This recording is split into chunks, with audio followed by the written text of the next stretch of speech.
তটিনীকে নির্দোষ প্রমাণ করতে সৌরভের রিভলভার পরশুরামের হাতে তুলে দিল বলরাম। হ্যাঁ বন্ধুরা, এমনটাই দেখা যাবে। বিস্তারিত জানতে ভিডিওটিতে লাইক দিয়ে চ্যানেলটি সাবস্ক্রাইব করে শুরু থেকে শেষ অবধি দেখতে থাকো।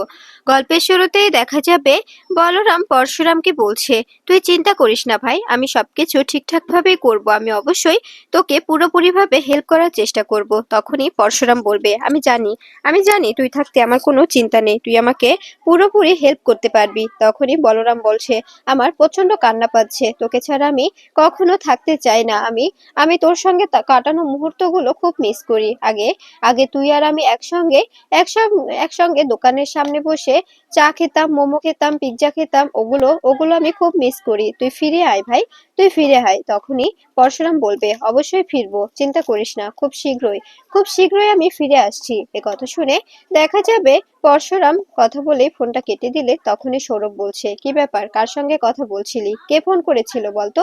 তখনই বলরাম বলছে, কেন কেন তোকে কেন বলবো? তখনই সৌরভ বলছে, কেন বলবি না, কে ফোন করেছিল বল, না হলে কিন্তু ভালো হবে না, ব্যাপারটা কিন্তু খারাপ দিকে চলে যাবে। তখনই বলরাম বলছে, হ্যাঁ হ্যাঁ বলছিলাম, আমার নতুন গার্লফ্রেন্ড একজনকে নতুন করে ভালোবেসেছি, তো তার সঙ্গেই কথা বলছিলাম। একা থাকতে প্রচন্ড কষ্ট হয়ে যাচ্ছে, সেগুলো কথাই বলছিলাম। কেন, তোর কি কোনো সমস্যা, তুই কি আড়ি পাচ্ছিস? এদিকে দেখা যাবে কর্ণ চ্যাটার্জি বলছে, যে করে হোক আমাকে খেলাটা ঘুরিয়ে দিতে হবে। ওরা ভাবছে যে কর্ণ চ্যাটার্জি সত্যি সত্যি তটিনী গাঙ্গুলির পাশে দাঁড়িয়েছে, কিন্তু না, তটিনী গাঙ্গুলির পাশে কর্ণ চ্যাটার্জি কিছুতেই দাঁড়াতে পারে না। কারণ কর্ণ চ্যাটার্জিকে তটিনী গাঙ্গুলি অনেকভাবে কাঁদিয়েছে। আমার ছেলেটাকে বিয়ের মণ্ডপ থেকে তুলে নিয়ে গিয়েছিল, আমি ওকে বারবার রিকোয়েস্ট করেছি, বারবার বলেছিলাম, প্লিজ তটিনী বোঝার চেষ্টা করো, এভাবে এভাবে কিছুতেই তুমি আমার ছেলেটাকে নিয়ে যেও না, আমার বৌমাকে একা করে দিয়ে যেও না। কিন্তু ও শুনেনি আমার কথা, ও কিছুতেই শুনেনি। আমার কথা না শুনে ও টানতে টানতে আমার ছেলেটাকে আমার সামনে দিয়ে নিয়ে গিয়েছিল। এটা কি আমি ভুলেছি? কখনো ভুলিনি। আমি এই কথাটা কখনো ভুলতে পারবো না, আমি কখনো ভুলতে পারবো না। এরপরেই আমার ছেলেটার নাম উঠে যায় পুলিশের খাতায়, আমার ছেলেটা হয়ে যায় ক্রিমিনাল। এটা তো কোনোভাবে ভোলার নয়, তাই না? সবাই ভাবছে কর্ণ চ্যাটার্জি ভালো, কর্ণ চ্যাটার্জির মনটা প্রচন্ড নরম, তার কারণেই কর্ণ চ্যাটার্জি তটিনী গাঙ্গুলির পাশে দাঁড়িয়েছে। কিন্তু আসল সত্যটা তো কেউ জানে না, তাই না? কেউ তো এখনো বুঝতে পারেনি, জানে না যে তটিনী গাঙ্গুলি কতটা ভয়ঙ্কর হতে পারে, তটিনী গাঙ্গুলি কতটা ভয়ঙ্কর রূপ ধারণ করতে পারে। এটা যদি কেউ জানতো তবে তবে অবশ্যই সবাই বুঝতে পারতো, তাই না? এরপরে দেখা যাবে তখন দেখা যাবে জিৎ মুখার্জি বলছে, আপনি এখন কি করতে চাইছেন, আপনি কি কোনো প্ল্যান করে রেখেছেন? তখনই কর্ণ চ্যাটার্জি বলছে, প্ল্যান অবশ্যই আছে, প্ল্যান না থাকলে কি আর আমি এত দূর এগিয়ে যেতে পারতাম বলুন? আমার তো অবশ্যই প্ল্যান আছে, প্ল্যান তো থাকতেই হবে, প্ল্যান না থাকলে কি করে হবে বলুন তো? এরপরে বাবিন বলতে থাকে, সত্যি আপনি যা অভিনয় করতে জানেন না, পাক্কা পাক্কা অভিনেতাদের মতো করে অভিনয় করেন, আপনার অভিনয় দেখে সত্যি অবাক হয়ে যায়। তখনই দেখা যাবে এ কথা শুনে সত্যজিৎ মুখার্জি বলছে, একদম একদম ঠিক বলেছিস বাবিন, একদম ঠিক বলেছিস। মিস্টার চ্যাটার্জির অভিনয় দেখে তো প্রথমে আমি নিজেই ঘাবড়ে গিয়েছিলাম, আমি ভেবেছিলাম সত্যি হয়তোবা উনি খেলাটা ঘুরিয়ে দিতে চাইছেন, উনি হয়তোবা দল পাল্টে ফেলেছেন, উনি ভুল পাল্টেছে, কিন্তু ভাবতে পারেনি যে উনি এভাবে এভাবে নিজের রূপ চেঞ্জ করে নেবে। এরপরে দেখা যাবে কর্ণ চ্যাটার্জি হাসতে থাকে আর বলতে থাকে, একটা একটা কথা বলার আছে, এই কারণে আপনাকে ডাকা। আমাকে জানতে হবে, তটিনী হঠাৎ আমাকে ফোন করে কেন জিজ্ঞেস করলো যে ওর বাচ্চাদের সমস্ত খরচ, তারপরে ওদের মাসিক মাসিক যা যা খরচ লাগে সবকিছু পৌঁছে যাচ্ছে, এগুলো কে করছে এগুলো সত্যি কি কাকতালীয় নাকি কেউ দিচ্ছে, এটা আমাদের জানতে হবে। তখন এ কথা শুনে অবাক হয়ে যায় জিৎ মুখার্জি বলতে থাকে, তার মানে কি বলতে চাইছেন আপনি? তখনই কর্ণ চ্যাটার্জি বলে, আমাদের জানতে হবে কোন অ্যাকাউন্ট থেকে টাকাটা ঢুকছে। এরপরে সত্যজিৎ মুখার্জি বাড়ি ফিরে এলে তখনই দেখা যাবে সত্যজিৎ মুখার্জি জিৎকে বলছে, কি ব্যাপার জিৎ, কোথায় গিয়েছিলে? এরপরে জিৎ বলছে, কেন, সব কৈফিয়ত কি আমি তোমাকে দেব, তোমাকে দিতে আমি বাধ্য? তখনই দেখা যাবে সত্যজিৎ মুখার্জি বলছে, হ্যাঁ হ্যাঁ অবশ্যই তুমি আমাকে কৈফিয়ত দিতে বাধ্য, তোমাকে কৈফিয়ত দিতে হবে। তুমি কোথায় গিয়েছিলে সত্যি করে বলো। তখনই জিৎ বলছে আমার যেখানে খুশি সেখানে গিয়েছিলাম। তখনই সত্যজিৎ বলে তোমাকে আমার ভাই বলে ডাকতে ঘৃণা করে। যখন তুমি কলেজ লাইফে ছিলে, তখন যখন তুমি প্রথম প্রথম অন্যায় করেছিলে, আমি তোমাকে বাঁচিয়েছিলাম। আমি তোমাকে ওখান থেকে কৌশলে বাঁচিয়ে এনেছিলাম, কিন্তু ভাবতে পারিনি যে সেই বাঁচানোটাই আমার জীবনে কাল হয়ে দাঁড়াবে। তুমি এতটা এতটা নিচু মনের মানুষ হয়ে দাঁড়াবে। যদি জানতাম তবে কখনোই কখনোই আমি তোমাকে সেদিন বাঁচাতাম না, অবশ্যই তোমাকে আমি জলে ফেলে দিতাম। তখনই জিৎ বলতে থাকে, কেন কেন জলে ফেলে দিলে কি আমি জল থেকে উঠতে পারতাম না? অবশ্যই পারতাম। তোমার তোমার চিন্তা ধারণা বদলাও দাদা, তোমার চিন্তা বদলাও। তুমি যেটা ভাবছো সেটা কখনোই সম্ভব না। আমি অবশ্যই সেখান থেকে বেরিয়ে আসতাম। এরপরে সত্যজিৎ যখনই জিৎকে থাপ্পড় মারতে যাবে, ঠিক তখনই জিৎ সত্যজিতের হাত ধরে ফেলে আর বলতে থাকে, আমার গায়ে হাত দেওয়ার চেষ্টা করবে না। যদি চেষ্টা করো হাত ভেঙে গুড়িয়ে দেব। এ কথাটা যেন মাথায় থাকে। এ কথা শুনে দেখা যাবে সত্যজিৎ অবাক হয়ে যায়। সত্যজিৎ বলতে থাকে, এসব কি বলছিস? তুই ভুলে যাচ্ছিস আমি তোর দাদা। আমি তোর দাদা, এ বাড়ির কর্তা। তুই তোর মেয়েটাকে এভাবে মণ্ডপ থেকে বিজিত তুলে নিয়ে গেল, এখন কোথায় আছে কি করছে তুই কোনো রকম কোনো খোঁজ নিচ্ছিস না। তুই কি বুঝতে পারছিস না ব্যাপারটা কতটা মিস্টেরিয়াস হয়ে দাঁড়াচ্ছে? তখন এই কথা শুনে দেখা যাবে জিৎ বলছে, আমার মেয়েকে নিয়ে তোমাকে ভাবতে হবে না। আমার মেয়ে কোথায় আছে না আছে সেটা আমি ভেবে নেব। তখনই সত্যজিৎ বলছে, আমার বিশ্বাস তুই সবটা জানিস। আয়ুষী কোথায় আছে, বিজিত আয়ুষীকে কোথায় নিয়ে গেছে, আয়ুষী ভালো আছে কিনা, আমার জামাইকে কে বা কারা জলে ফেলেছিল, কে মারতে চেয়েছিল, সবটাই জানিস। সবটার পেছনে তুই ভালোভাবে জড়িত আছিস। কিন্তু তুই এভাবে ন্যাকামো করে আমাদের থেকে আমাদের চোখের আড়ালে যেতে চাইছিস, কিন্তু কেন চাইছিস সেটাই বুঝতে পারছি না। এরপরে দেখা যাবে তটিনীকে সত্যজিৎ মুখার্জি ফোন করে আর বলতে থাকে, কি তুই তো দেখছি সবকিছু ঠিকঠাক ভাবে চালিয়ে দিচ্ছিস।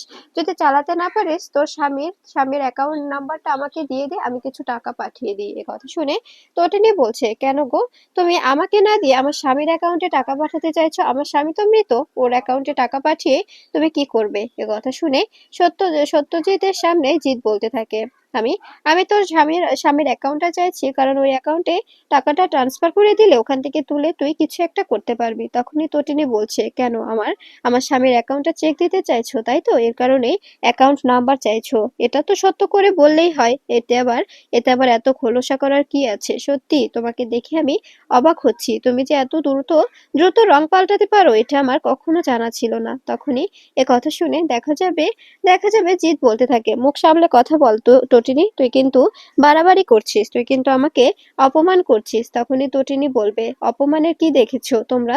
তোমরা কি আমাকে ফেলনা ভেবেছো? তোমরা ভেবেছো আমি বোকা, আমি কিচ্ছু বুঝি না?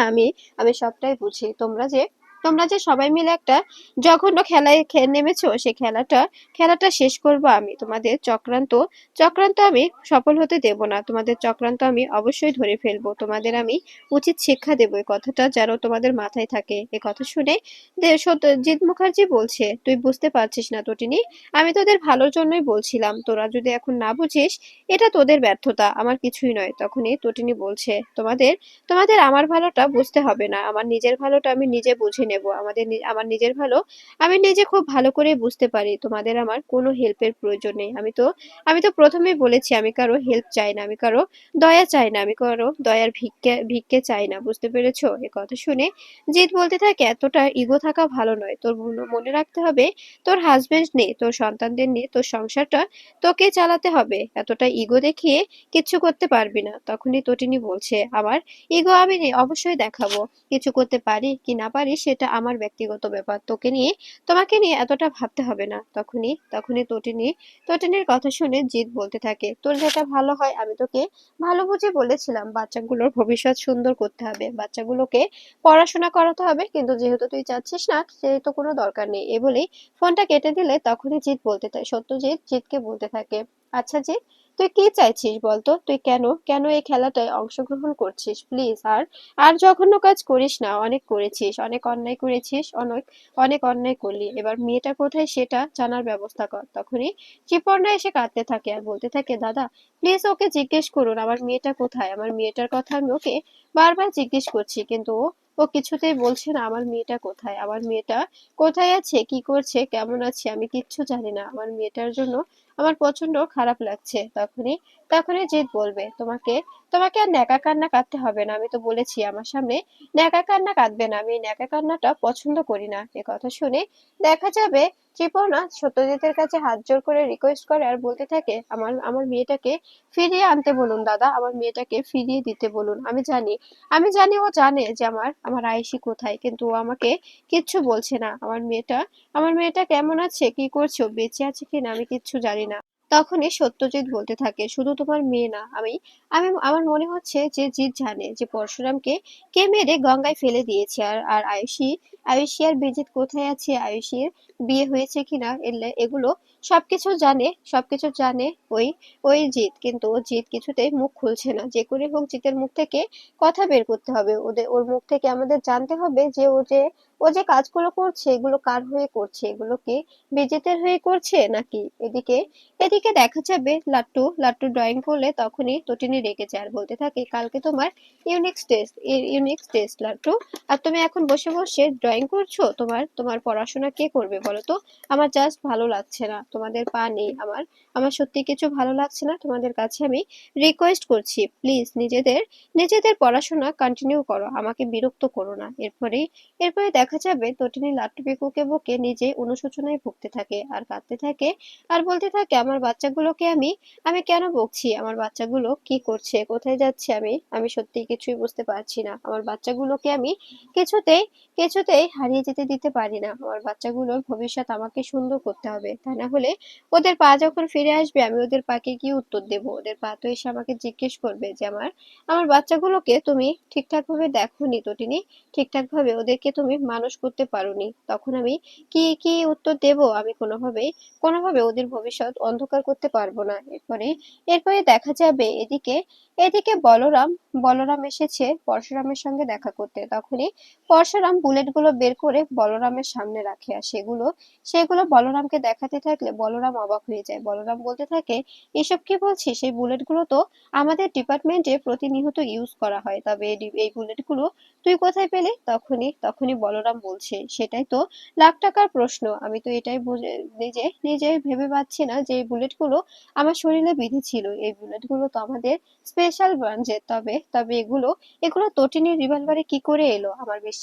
আমার বিশ্বাস তটিনী শুটটা করেনি, তটিনীকে ফাঁসানোর জন্য এরকম করে এই নাটকটা সাজানো হয়েছে। আর আমার আমার এর জন্য সৌরভের রিভলভারটা খুব করে জরুরি। তাই তো তোকে বলেছিলাম, যে করে হোক সৌরভের রিভলভারটা খুঁজে বের করে আমাকে আমার হাতে তুলে দিবি। সৌরভের রিভলভারটা তোকে যে করে হোক ওর কাছ থেকে ছিনিয়ে নিতে হবে। তখনই বলরাম বলতে থাকে, এনেছি বস, এনেছি। তখনই পরশুরাম বলবে, জানিস আমি আমি কতটা কষ্ট পেয়েছিলাম তোদের ছেড়ে থাকতে, আমার কতটা খারাপ লাগে, কতটা কষ্ট লাগে, তোদের কোনো ধারণা নেই। তখনই বলরাম বলছে, তোকে ছাড়া আমিও যে ভালো নেই বন্ধু, তোকে ছাড়া আমি কি ভালো থাকতে পারি বল। তুই তো আমার সব, তাই না। তো আমরা দুজনে একসঙ্গে থাকতাম, একসঙ্গে খেতাম, এক প্লেটে খেতাম, এক জায়গায় বসে আড্ডা দিতাম, সেগুলো আমি পুরোটাই মিস করি। তুই ফিরে চল। তখনই পরশুরাম বলবে, অতি শীঘ্রই ফিরবো, আগে আগে রহস্যটা উন্মোচন করতে দে, রহস্যটা উন্মোচন করা হয়ে গেলেই আমি ফিরে যাব। এরপরে বলরাম বলছে, হ্যাঁ তোকে তো ফিরতেই হবে, ফিরে সবার মুখোমুখি দাঁড়াতে হবে, সবাইকে দেখাতে হবে পরশুরাম এত সহজে মরতে পারে না, পরশুরামকে এত সহজে মারাটা একদম সহজ নয়। তখনই বলরাম বলবে, আমার আমার মনে হচ্ছে কিছু একটা গন্ডগোল পাকানো হচ্ছে, এই সৌরভ কোনোভাবে জড়িত আছে। তখনই পরশুরাম বলবে, আমি নিশ্চিত সৌরভ আর মহিতোষ মজুমদার দুজনে মিলেই এই এই মিস্টারিটা তৈরি করেছে। এই সব কিছুর পেছনে ওরা দুজন আছে। আর ওদের সঙ্গে আছে জিৎ মুখার্জি, বাবিন মুখার্জি, বিজিত লাহিড়ী, এরা সবাই মিলে একটা একটা দল পেকেছে। সেই দল থেকে এগুলো করা হচ্ছে। যে করে হোক আমাদের এখন এই রহস্যটার উন্মোচন করতে হবে। তখনই বলরাম বলছে, তটিনী তোর জন্য অপেক্ষা করছে। আর আমার মনে হয় না তটিনী তোকে মারতে পারে। তখনই পরশুরাম বলতে থাকে, জানিস ভাই, আমার বাচ্চাগুলো আমার জন্য কান্না করছে, ওরা প্রতিনিয়ত কাঁদছে, আমি কেন ফিরছি না। তখনই বলরাম বলতে থাকে, তোকে কে বাঁচালো। এরপরে পরশুরাম বলতে থাকে, শীতল বাঁচিয়েছে আমাকে। তখনই বলরাম বলবে, শীতল মানে। তখনই পরশুরাম বলছে, হ্যাঁ ও আমাকে প্রচন্ড ভালোবাসে, মেয়েটা প্রচন্ড ভালোবাসে আমাকে। তাই তো ও আমার বউ হওয়ার চেষ্টা করছে, কিন্তু ও জানে না অনেক বছর আগে এই জায়গাটা অন্য কেউ নিয়ে নিয়েছে, তটিনী এই জায়গাটা দখল করে নিয়েছে। ও আর চাইলেও আমি এই জায়গাটা ওকে কিছুতেই দিতে পারবো না। এরপরে দেখা যাবে বলরাম বলছে, একদম একদম ঠিক বলেছিস। এরপরে লাট্টু পিকুকে ফোন করতে বলে পরশুরাম, আর বলতে থাকে, কিছু একটা বল, আমি একটু ওদের কণ্ঠস্বরটা শুনতে চাই আমার।